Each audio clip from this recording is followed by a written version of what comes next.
Hey guys, I'm going to show you how to knit front and back.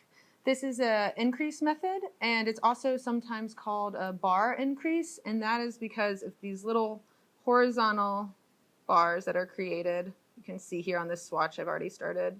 I'm doing my increase a couple stitches in from the edge, so first I'm just going to take 2 knit stitches, and now I will show you how to knit front and back.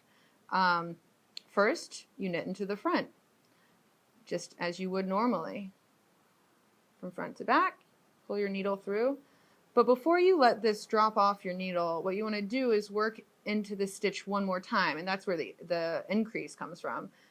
So what you do is you put your right needle into the back loop of that same stitch, knit it, pull it through, and then you can let it come off of that left needle. And then we've increased 1 stitch. I'm actually going to pull this out and just show it to you one more time. Okay. Starting from here again. First, knit into the front without pulling it off the left needle.